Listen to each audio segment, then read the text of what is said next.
doesn't all the kids start yelling like, "You're not really Spider-Man, right?" I think so. So like this guy is putting on a show, and all the kids like turned on him at the same time, and they start chasing him and throwing stuff and harassing him.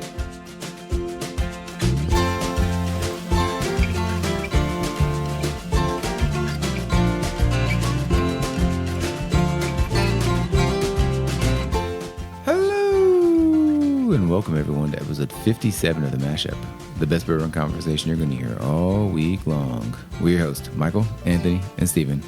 Hello, Anthony. Hey, Steven, how are you doing? So I saw you over the weekend. Yes, we were out doing things. A 7-year-old's birthday party. That's right. And just for those of you out there who've never experienced something like that, because we have listeners of all age ranges, you've never lived until you've been to a 7-year-old's birthday party. Yeah. This was quite the 7-year-old birthday party that I attended this year. Instead of the standard Saturday morning birthday that you get up, you go somewhere for a couple hours, and you come home, this was later in the afternoon. Oh, yeah. I'm sure I've mentioned before, but our court has become quite close during COVID, and so we've been doing a lot of things together. So this was a later in the afternoon party, and they decided to hire transportation for everybody. And that's a new one for me because I've never seen a party bus pulling up to a 7-year-old's birthday party. Just not in my worldview. You know what I mean? I've never seen it. I agree.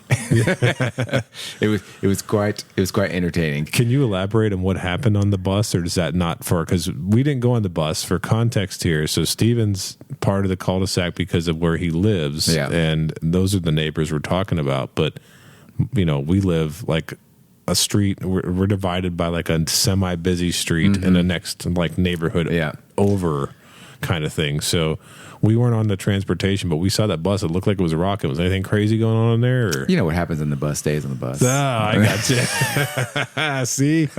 Can't get those deep, dark secrets from you. I knew it. No, but it was nice. They provided kid drinks in there. Okay. And they provided adult drinks. Oh, yeah. It was basically just taking us to and from. We went out to eat afterwards in the party bus. Oh, nice. That was quite a scene, I think, in the Distillery district. You guys went to the Distillery district? Yeah, we went to a pub there. Sweet. And it wasn't a limo. It was a party bus, right? Yeah. Having this party bus loop the parking lot and then stop in front of a pub, and like all these kids start filing out. We're here to party.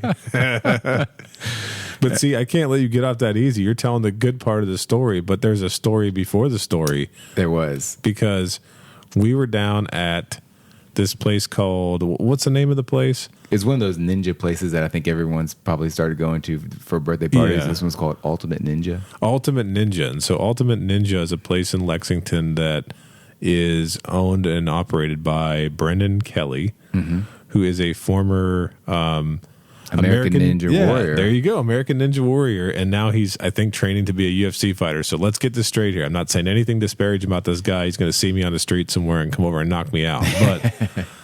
But this was very interesting. I mean, everyone has a unique experience, but we got to talk about this. Like, I thought it was really cool. They got a bunch of obstacles, things for the kids to do. They're climbing, jumping, having a great time. Running everywhere. And then kind of, See, there's the key for a parent. You want your kid midday to run themselves silly. Burn the energy. Right. So when nighttime comes along, or if you have multiple, they fight less. Yeah. And so when nighttime comes around, they get tired.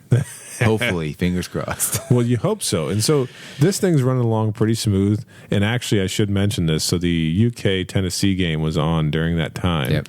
And all the adults kept going back and forth and huddling around an iPad to watch the game, which was a lot of fun. But we kept going out to see what was happening, and then I don't even know how to explain this. I was detached. I was kind of like watching a game. I wasn't watching my kids closely, and then I come out, and what do I see? Do you remember? There was an option, I think, for the birthday party choices to have him dress up like Spider-Man. And they had all these rings. I guess they're monkey rings. I don't know what you call them. Just like hanging from the ceiling, right? So these things were suspended like, And we're talking, this was an old monument warehouse. Monument like warehouse. Yeah. So it's, 20-foot ceilings. It's a pretty big warehouse. Yeah. And he started swinging from these rings. He started touching the ceiling. It was insane. Yeah. It was like, when he came out, I was kind of like, okay, this guy's going to do some cool stuff, but it's going to be nothing like Spider-Man. Instead, It was very authentic. Yeah. It was like he's hanging upside down on the rings like Spider-Man does. He's when he jumps off the rings, he's kind of landing, kind of in a prone position on the ground. I mean, it was insane. Like the one time he like stuck to the side of a pole somewhere, like, you know that? And I was like, oh my God. And then talk about like feeling bad about yourself. Like I'm sitting over there, like holding a beer. I'm drinking a beer in this gym when this guy's touching the ceiling of 20 feet. And I'm like, I got to do something with my life. Hey, if you lost about 10 pounds, you should feel good, right? Yeah, right. It's like, dang, yeah, I know I have lost some weight, but my goodness. So that wasn't even the best part. No. So I don't know if things got off script. So he was doing his Spider-Man, theatrical thing with the kids sitting down on one. And then we're talking, I mean, there must have been 20 kids there. Yeah, 20 kids. For this birthday party, if not more. So they're all sitting down, and then all of a sudden one of them throws like a little, like a soft sponge square it was like at one the of guy. those like things that you put in a ball pit. Yeah. And then I picked up and threw it at him, and then all the kids start yelling like, "You're not really Spider-Man, right?" I think so. So like this guy is putting on a show, and all the kids like turned on him at the same time, and they start chasing him and throwing stuff and harassing him. So at first it was kind of funny because he's like running around the gym, and they're all chasing him and screaming, and everybody's laughing, and then like it got kind of violent. Just mayhem happened. It was like pandemonium, and like he was taking some care, but I mean, I was a little bit worried there. Like I saw the way he was tossing kids around. Yeah, like he was picking them up and body slamming them and like shoving them down and stuff. Like, did you see any hard knocks going on there? I couldn't tell if it was like controlled chaos by him, or he just took things just a little too much. But like I had to walk in the other room. I know. I saw when we were in the other room, one of the guys in there, and he's like, "No, I'm all for those wonderful things they were doing in there." He's like, "But the way he was shoving those kids, he'd be worried about a lawsuit." And I was like, "Oh my God, I didn't think of that." I told my wife, my wife's a lawyer, and she was like, "Yeah, I never thought about that. I guess if he just shoves one kid the wrong way." I mean, for the most part, the whole thing's padded with mats, and he was just like, it wasn't reckless. No, everyone was laying on the mats. I think all the quote body slamming was happening on gigantic bean bags, and so the kids were safe, if they landed correctly. Oh yeah, so if they landed correctly. But that is like a scene, man. That's not like any 7-year-old birthday party. No. So like, good on the parents for throwing that kind of a party, man. That's crazy. It was nice. Yeah. Before we get started today, we have one shout out. And I am going to do my best to pronounce this correctly. Namlock Nosflo. Yes, I think so. And he said very nice things to us. So we appreciate it. Absolutely. Yes. Keep those good comments coming. We love that. And if you want a shout out, just remember to leave us a review on Apple Podcasts. And next time we record, we will give you a shout out. Yeah, there are some people out there. I know you guys listen, but you're not reviewing us. Give us a review. So for this week, Anthony, we have a bottle of 1792 Full Proof. Okay, so 1792 Full Proof. The distillery is Barton, which is a Sazerac-owned company. Bottle date is 2019, and the ABV on this thing is 62.5%. Proof is 125. And age is non-age stated, but rumored to be anywhere from 7 to 8.5 years old. The mash bill is not necessarily disclosed, but it's widely believed to be 75% corn, 15% rye, and 10% malted barley. Some people have said it's a higher rye than that. I mean, we could debate it all day, but it is what it is. The MSRP on this guy is $50. So this is a 2019 bottle. Yeah, 2019. What have you been doing with this thing, man? I think he's just been chilling. Oh, just been chilling. He's just been chilling in the cabinet. Okay. Well, the one thing that I noticed right away, because we've talked about this bottle in the past, and we've done 1792 before, so I think that was episode 5 when we did small batch? Small batch, and I think somewhere in the mid-20s we did one of the Kirkland small batch bottles from Costco. Awesome, that's right. And we do know that Kirkland is sourced from Barton, so that's pretty much widely accepted in a bunch of other brands that we talked about back then. And so because you guys know about the bottle and everything, I want to pick out something unique about this bottle that we didn't mention. And it's this gold sticker right on here that says BHG. Steven, what does BHG stand for? stands for Bluegrass Hospitality Group. It is a very nice restaurant. It's basically a restaurant family umbrella in Lexington. Legendary. Yeah, and they started doing picks several years ago, and they have quite the selection to choose from. And what's interesting is if I can remember correctly, so if we're going to take a quick trip down memory lane here with BHG, because if anybody ever visits Lexington, you guys have heard us talk about experiences and going out at different places. But right now, I think the core of their restaurants that makes up the core is what, Malone's, OBC, and Drake's. Those are the big ones. But over the years, they have had other restaurants in that main shopping center they're in. They've had Aqua Sushi that kind of just got absorbed into Malone's. Yeah, and Harry's, and they have Harry's too. Harry's, that was a great place. And what was the one that used to be over there? Was it? That was like their Italian steak restaurant. Was that Harry's though? That was Harry's. Okay. And they had the best bread. Yeah, they had the best bread. Yeah, they have a lot of great restaurants, but those make up the core right now. And you're right to mention that when they started doing picks, because I can remember when we would go there to eat, they only had a handful of picks, and it was always like featured stuff, like it was Maker's Mark or something that you were used to seeing. And so I'm guessing this, since it's 2019, has to be pretty early on in their exploration of the bourbon program here, but I could be wrong about that. But so when it comes to this bottle, we've mentioned before that it looks a certain way. We mentioned Art Deco, classy, and all this other stuff. Gentlemanly. But this is, you got to help me here. Is that black? The color, the color on the bottle? Yeah, I think it's black. Black and gold. Black and gold. That's pretty nice, because I think when the small batch was like a deep red or like a lighter red, and then we talked a little bit about our favorite neck tags back then. But I mean, for this one, it's just a pretty classy, like bold-looking bottle. Yeah.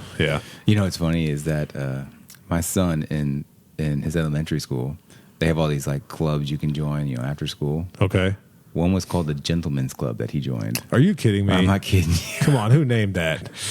And all I can imagine when I'm saying it's like 1792 cigars. Oh God, I was thinking and mahogany line wall. At least you were thinking like that. I was thinking of other things. I was thinking, like a gentleman's club, like No, it was. I think he was like learning how to tie. Okay, and man things. Yeah. Well, should we go for our first notes? I want you to take the lead on this one, because I got a little bit of a, the weather went from what, like 65 70, degrees to 20 6 inches of snow. And 6 inches of snow, that messed me up a little bit. So this is a 2019 bottle, and I have not touched it really much since I bought it, and I think one other time we kind of poured it, and then I don't think I've touched it much. Okay. So it now being 2.5, 3 years later, I remember it being hot. Okay. Because it's foolproof. Yep. And so by definition, foolproof is 125. That's right. That's right. Because basically it's referencing the entry proof that goes into the barrel is 125, and then of course it gets hotter in the barrel. I was going to say it probably goes up a little bit. It goes up a little bit, and then I think they just dilute it down back to 125, and so that's when it says foolproof. That's what it's talking about. Yeah, and they also mentioned some kind of filtering process that's not quite non-chill filtered, but it's some other kind of filtering that's not quite chill filtering. Well, it didn't filter all the way, because there is a little bit of char in this bottle. You can see those little ash trails like sort of whipping around the bottom. Yeah. But I gotta say, I don't know if it's just been the age on this thing that's been open, but it's really caught me off guard of how much I've actually enjoyed nosing it so far. Yeah, it's inviting. I mean, I still get a little bit of ethanol at first whip, but what are the things you're picking up? I mean, right off the bat, it's just like, I'm going to say it's like a cherry bomb in my nose, along with like, there's caramel in it. Yep. And then some chocolate, but I am picking up a little bit. You picked it up, a little bit of that smoke char. Yeah, it's a little bit smoky. Yeah, just a little bit. Not quite smoky in a young way. Or a Scotch way. Yeah, a Scotch way.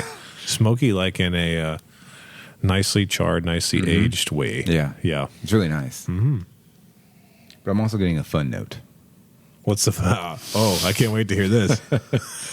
So it is cherry, but I'm also getting a little bit of a kind of like a wax candy coating on it. I don't know how to describe it. I don't know if it's caramelization or of the char or what. Yeah. But I smell like I'm smelling a Swedish fish. Oh, no way. I do kind of smell that. Or you That's kind a of really good one. have the cherry of that, and then you kind of have that like that wax coating or whatever it is on the outside. Oh, of that. dude. Yeah. You know what it just reminded me of? And this is going to come full circle for us here. So I do get that sort of confection sweet, wax sweet note that you're talking about. And I'm thinking back to when we did the Kirtland. And remember when I picked out a banana runt out of there? Are you serious? I'm serious. I You remember that? You don't remember that? That was that episode. Man. That was the banana runt episode. So now we're getting some Swedish fish. So I guess if you like, if you're a nut for some different kinds of candy, you might like this 1792. We'll have to see here. Barton has your number, huh? There you go. That is awesome. I don't know if we mentioned it, but I also get quite a bit of vanilla. Anytime you get caramel and vanilla, it's kind of standard for bourbon. Right. So we might not say it all the time, but a lot of times we get that stuff. We might say when we don't get it, like, this is a mess. You know what's weird, Anthony, is we don't mention this much, but I feel like the last 3 episodes, I don't know if it's just the luck of the draw of the bottles that we picked. Yeah. They've all had massive legs on the glass. Oh, yeah. The liquid's really sticking to the glass. I was going to joke with you and say, what are you using to clean these things? Maybe It looks like oil at this point. It does.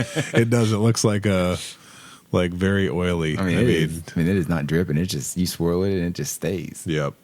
It's pretty awesome. It is pretty cool. And it's pretty dark in color, too. Mm-hmm. It's very dark, actually. Well, let's go for our first taste. Wow. Yeah, this is definitely mellowed out over the years. If it's mellowed, it still punches you. Yeah, it's still there.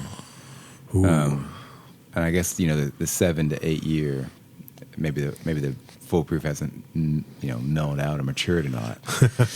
But it's definitely, I feel like it's gone down since I initially opened it. Okay. Well, I know that I already have a lot of hair on my chest, and I seem like I got some extra hair on my chest now from this one. It's like, ooh. But it's good though, because it feels like a heavy proof. Yes, absolutely. Like it feels like there's weight in your chest. Yes, but not in a like I'm choking. It just feels right. The hug just feels, it's not burning. It just feels full. That's a good way of putting it, because there is some stuff you taste at 125 proof that's like not in a good way going to punch you in the teeth. And this is I'm not going to call it smooth, because it's not smooth. At least I don't think it is, but we'll talk about that. Yeah. But it's very robust. I agree. And tasting this and nosing it and everything like that, the one thing that was interesting is when we started getting ready for this episode tonight, we talked about this being a bottle from 2019. And there's been a lot of discussion about what do you do with bottles that are a little bit older, and does the flavor change and so forth. And so we poured a tiny bit, like the smallest amount, before we were getting started here, just to sort of nose it and taste it. And then we were getting ready to actually start the episode here. I mentioned to Steven that, a lot of the bourbon people that I hang around with and the guys that I drink with and stuff like that, just, other than on this podcast and other times we hang out, have said that when you have a bottle that's open for a long time, that's sitting for a long time, you should take it and shake it up. And actually wet the cork and make sure that you shake it up once in a while so that it stays like that. That's not something that I'd ever really done before. I mean, I've had bottles that I've had open for more than 5 years that to me don't taste very much different than they did when I first had them. In the previous episode, I talked about that 2018 George T. Stagg and how good it is. It's been open since 2018. Yeah. And there's only about a third of it left. And it still tastes damn good. Yeah, it's as good as it did. So I'm not sure if that makes a difference or not. But I mean, based on that advice, I shook the hell out of this bottle before we tasted it. All I saw was your big old mitt come over the table and I put a top on, grab it and start flinging it around and shaking it. Were you kind of wondering what the heck I was doing? It's like, what? I'm glad it's not carbonated. Yeah, right. Well, I've seen people do all kinds of crazy things with bottles that are half full, quarter full. They'll take them, pour them into smaller bottles and seal them up because they say it preserves them better. People shaking them, people aerating the bourbon in the glass, like using different aerators and things like that. So I don't know. What do you think now? So now that we're tasting this, what do you think? I mean, you talked about the boldness of the flavor, but what do you think about the actual notes that we're getting? Do you think they've changed from the first tiny pour that we had to now when we're talking about it? I don't know if it changed or not. Yeah. Yeah. Is it kind of difficult to judge just because of the proof of this? Do you think it maybe makes a difference if it was like 100 or less? I'm not sure. I mean, or maybe a more mature bottle than what we have here tonight. It may or may not make a difference. And the thing is, you got the advantage over me because you tasted it when you first got it in 2019. I never got to taste it, but even that, like the notes that I'm getting on this, like are very robust, very bold. Yeah. I'm actually getting a lot of oak dominating the palate. I literally was just thinking that. Were you thinking the same thing? I was nosing as you're talking. I was thinking, I'm getting a lot of wood out of this. There is a lot of oak on this, and I would say some oak sugars, like a little bit of brown sugar. Yes. And you're reading my mind right now. I love it. This is perfect. Those are the main ones that I get when I start to sip this. Man, it has a big finish, but it's like a mildly hot finish, and it's I don't know how to describe it. All right, what other notes? Are you getting any other notes out of it? No, I mean you nailed that. I think it's like a brown, sugary, oaky goodness. Yeah, it's very good. Yeah, and the finish is. Whew, I gotta take it. Oh, it's still. I feel it like slowly creeping all the way down to my stomach here. It's like I can feel it every part of my body. It's a good feeling. Yeah, it's definitely a warming finish. So the vertical on this, I mean, we've talked about it before, but there's some of the bottles that aren't around anymore. Yep. Like the 225th and the High Rye are the ones that I think are not out. Oh, and the Port. Yeah, the Port. The Port are not out anymore. The Port, I think, kind of showed itself in different color, different naming scheme. Yeah. By the Thomas Moore. Yeah, our boy Tommy Moe. But I was out and I got to try the 225th. Oh, nice. At a restaurant. Because everyone, was saying, oh, so good, so good, so good. Yeah. So that is a 10-year product. Okay. Yep. Right. So it kind of fits right in between, most of the product line and the 12-year. Yeah. Basically. Pretty much. Yep. So I got a pour, and I thought I got it for a great price. I forgot. I think it was like $10 or $15. Oh, yeah, that's good. I'm thinking for something that's not around anymore. And I'm pretty sure those ones now on secondary are going pretty high. Yeah. I mean, the 225th is pretty sought after. Right. And I don't think anybody's getting it for less than $400. No. So I was thinking, damn, that's a pretty good price. So I tried it. It was fine. I mean, I think it comes close to like the single barrel. Okay. Which might be my top two favorite 1792 products. I mean, it wasn't anything mind blowing or anything I hadn't like really tried before. Yeah. As far as their product, so I just want to throw that in there. Well, if you had to pick like before, because I mean we're gonna talk about what we do with this foolproof here in a minute, but if you had to pick out of the vertical, what would you say is your favorite 1792 product? Because I don't remember if we did that or not, so it'd be worth noting like what you think is the best. I haven't tried the High Rye. Okay, I haven't either. I haven't tried the Port. I've only had a sip of the Sweet Wheat. So with those three out of the way, did you like that one though? I don't remember. Oh, I wish I could remember. I was super disdisappointed in it. I feel like that was the psychology of the naming of it. But anyway, I want to say it's the single and the 12. Okay, are probably my favorite. And you know what? I agree with you. And I'm going to pick up on the 225th. So the most disappointing 1792 that I've ever had, I'm flipping it now, was the Sweet Wheat. I think that being that Barton is owned by Sazerac, and Sazerac has a little line called Weller, right? I was thinking, Sweet Wheat. They have that black label and the red label, right? That black label. You ever had one of those? I mean, the Sweet Wheat was just incredibly disappointing to me, and I probably have had single barrel and enjoyed it more so than anything else, maybe even more than a 12-year. But I do remember I did have some 225th because, and I remember liking that. It was only like $35 at retail. And so I had a chance to get it back then, and I bought a bottle, and it was a long time ago and I drank it. But I'd probably have to I'd probably go single 225th, and then I would go 12. Okay. And I did have a chance to try the Port too, and that sells for a lot of money, and I don't know if it was because it was the end of a bottle talking about open bottles, but it just did not seem like anything spectacular to me other than chase the vertical, get the one with the blue neck tag that says port, no doubt, and pay the money for it. Other than that, I don't think the taste really followed the price on that one. Well, I mean, that's kind of in line with what I said, that you know, the 225th and the single were kind of, I thought, kind of the same. So if you have your 225 right next to your single, it kind of matches up. That's right. Yeah. So, Anthony, would you pass, try, or buy on the 1792 Foolproof? I don't remember if I defaulted to you last week, so I will go first this time. It's fine. And much like the small batch, I'm going to put myself in a try category. And before I go and indict BHG, because this is their pick, the reason why I'm a try is because the first time I ever had this, just a regular old 1792 Foolproof, I remember it being so incredibly hot. It like blew my head off hot. And I was like, I don't know how I feel about that. And then at some point in time, I got a store pick and I liked it a lot better. And then I came back and I think that I may have bought the Foolproof one other time as a regular, just off the shelf purchase. And I remember thinking, in comparison to other stuff, I really wasn't as enthused. But price is great, age is great, proof is great, but I'm still going to be a try because there's just something that doesn't kick it over for me. That's just kind of where I'm at. I mean, that's interesting. You're kind of comparing it to a standard bottle versus a pick. Yeah. This has been my own experience with this bottle. It's been this pick. Okay. And initially opened it, I too I think I was a little disappointed that it was so hot. So that's why I think it just sat there. I'm going to revisit this bottle more frequently now. Okay. I've enjoyed it. Okay. Yeah. I don't know if you need to say I'm gonna buy this, but put it on a shelf, open it, and let it sit for 3 years.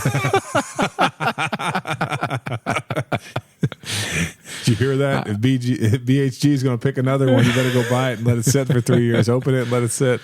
Or maybe they can go ahead and open it for you. There for you me, go. And let it sit on their side for 3 years, and I can buy it and enjoy it right away. That sounds good. No, but I really enjoyed the notes, and I liked how it just felt drinking it. Like, you felt the Foolproof weight in your chest. Yep. But not hot. You just felt it was full. Mm-hmm. And that's really a good drinking experience. So are you going to buy? I'm going to buy. Nice. Yeah. Nice. Yeah.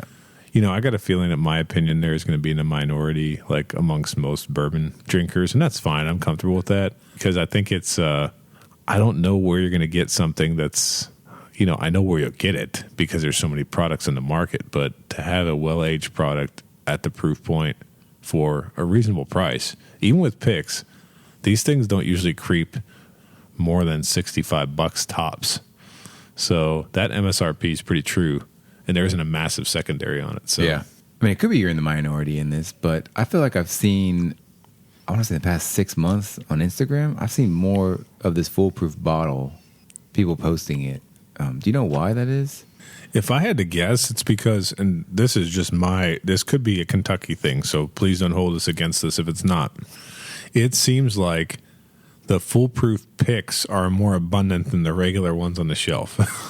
Okay. And so it seems to me like that, however, I don't want to call it Buffalo Trace, but however Sazerac has figured out their barrel program, that's usually the entry, like big time we've made it for stores or restaurants to get a Foolproof pick. And it just seems like they're doing a lot of that barrel program is pretty robust. And so, yeah, I've seen it a lot too. So it might be because there's so many people picking barrels of this. What is the other pick that they offer? Is it just a single or? I think you can get Bottled and Bond. We didn't mention Bottled and Bond. Oh, I do have a Bottled and Bond pick. Do you have? There you go. I forgot about that. You forgot you had it. I forgot about that.